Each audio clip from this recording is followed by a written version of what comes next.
विदर्भामध्ये होत असलेल्या पावसामुळे जळगावमध्ये पूर्णा नदीच्या पाणी पातळीमध्ये वाढ झाली आहे। पूर्णा नदीला आलेल्या पुरामुळे हातनूरच्या पाणलोट क्षेत्रात देखील वाढ झाल्याचं पाहायला मिळत आहे।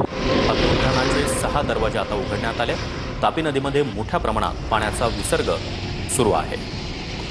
आढावा घेतला आमच्या प्रतिनिधींनी, पाहूया। सतत विदर्भामध्ये होत असलेल्या पावसामुळे पूर्णा नदीला पूर आल्याची परिस्थिती निर्माण झालेली आहे। आपण सध्या पूर्णा नदीच्या पुलावरती उभा आहोत। कशा प्रकारे या ठिकाणी पूर आल्याचं आपण पाहतोय की सातत्याने विदर्भामध्ये या ठिकाणी पावसाचा जोर सातत्याने सुरू आहे।